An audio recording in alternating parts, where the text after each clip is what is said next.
തിരുവേഗപ്പുറ ചെമ്പ്രയിൽ വീട് കുത്തി തുറന്ന് മോഷണം. മുക്കുപണ്ടത്തിൽ കോർത്ത സ്വർണത്താലിയും 2 മൊബൈൽ ഫോണും മോഷണം പോയി. തിരുവേഗപ്പുറ ചെമ്പ്ര വായനശാലയ്ക്ക് സമീപം കരുവാരത്ത് മൊയ്തീൻകുട്ടിയുടെ ഉടമസ്ഥതയിലുള്ള വാടക വീട്ടിലാണ് മോഷണം നടന്നത്. ഇവിടെ പരിതൂർ മൂന്നുമൂല സ്വദേശി സുരേഷും കുടുംബവുമാണ് താമസിക്കുന്നത്.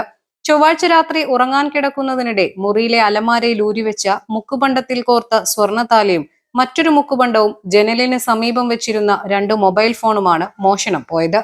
മറ്റൊരു മുറിയിലെ അലമാരയിലും മോഷ്ടാവ് പരിശോധന നടത്തിയിട്ടുണ്ട്. വീടിന്റെ പുറകുവശത്തെ വാതിലിന്റെ പൂട്ട് തകർത്താണ് മോഷ്ടാവ് അകത്ത് കയറിയത്. മോഷ്ടാവ് അകത്ത് കയറിയ വിവരം ഉറക്കത്തിൽപ്പെട്ട വീട്ടുകാർ അറിഞ്ഞിരുന്നില്ല. രാവിലെയാണ് മോഷണ വിവരം അറിയുന്നത്. തുടർന്ന് കൊപ്പം പോലീസിൽ വിവരം അറിയിക്കുകയായിരുന്നു. 12 മണിക്ക് ശേഷമാണ് സംഭവം നടന്നത്. 11 മണി വരെ ഞങ്ങൾ ഉറങ്ങിയിട്ടില്ല. 11 മണിക്ക് ശേഷമാണ് ഞങ്ങൾ ഉറങ്ങാൻ കിടന്നത്. അപ്പോൾ ഒരുപാട് വൈകിട്ടാണ് മകൻ ഭക്ഷണം കഴിച്ചിട്ട് ഉറങ്ങാൻ കിടന്നത്. അപ്പോൾ 12 മണിക്ക് ശേഷമാണ് ഈ സംഭവം ഉണ്ടായിട്ടുള്ളത്. രാവിലെ ഞങ്ങൾ എണീച്ചേക്കാണ് 8 മണിക്ക്, ഒരുപാട് വൈകിട്ടാണ് എണീച്ചത്. 8 മണിക്കാണ് ഞങ്ങൾ ഉറങ്ങേക്കാണ് സംഭവങ്ങൾ, ബാഗുകളൊക്കെ പുറത്ത് കിടക്കുന്നത് കാണുന്നത്. അങ്ങനെ നോക്കുമ്പോഴാണ് മൊബൈൽ ഫോണൊന്നും കാണാനില്ല, താലി കാണാനില്ല, ബാഗൊക്കെ പുറത്ത് കിടക്കുന്നുണ്ട്. അപ്പോഴാണ് നമ്മൾ സംഭവം അറിയുന്നത്. ഒരുപാട് വൈകിട്ടാണ് ഉറക്കമുണർന്നത്. അതാ ഒരു ബാക്കിലെ കിച്ചന്റെ ഭാഗത്തുള്ള ഡോറ് ലോക്ക് പൊട്ടിച്ചിട്ടാണ് അകത്ത് കയറിയിട്ട്. ഞങ്ങളൊന്നും അറിഞ്ഞിട്ടില്ല. നഷ്ടപ്പെട്ടുള്ള 2 മൊബൈൽ ഫോണ്,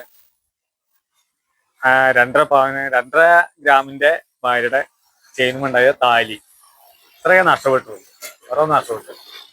പോലീസ് സ്ഥലത്തെത്തി അന്വേഷണം നടത്തി. ഡോഗ് സ്ക്വാഡും വിരലടയാള വിദഗ്ധരും സ്ഥലത്തെത്തി പരിശോധന നടത്തി. ശബ്ദമൊന്നും കേട്ടിട്ടില്ല, മഴയുള്ള കാരണം. പിന്നെ ഉറങ്ങി നീച്ചിട്ട് പുറത്ത് വന്ന് നോക്കുമ്പോഴാണ് ബാഗും എല്ലാം പുറത്ത് കിടക്കുന്നത്. വാതിൽ ലോക്കിന്റെ അവിടെ പൊട്ടിച്ചിട്ടുണ്ട്. പിന്നെ ഓരോന്നോരോന്നായി നോക്കുമ്പോ ഓരോന്നോരോന്നായി കാണാനില്ല. ഫോണ് കാണാനില്ല, അങ്ങനെ മാല കാണാനില്ല, ഓരോന്നോരോന്നായിട്ട് കാണാൻ. അടുത്ത വീട്ടിൽ പോയിട്ട് ജനൽ തുറന്നിട്ട് പിന്നെ എണ്ണ കുപ്പി എടുത്തിട്ട് ജനലിൽ കൂടെ ഒഴിച്ചിട്ട് ആ കുപ്പിയോട് കൂടി പോയായിരുന്നു കൊണ്ടുപോയിരുന്നത്ര. പിന്നെ അപ്പുറത്തെ വീട്ടിൽ പോയിട്ട് വാതിമ മുട്ടുക, ഒച്ചപ്പെടുത്തുക. സമീപത്തെ വീട്ടിലും മോഷണ ശ്രമം നടന്നതായി പറയപ്പെടുന്നു. News desk 3 Max Live.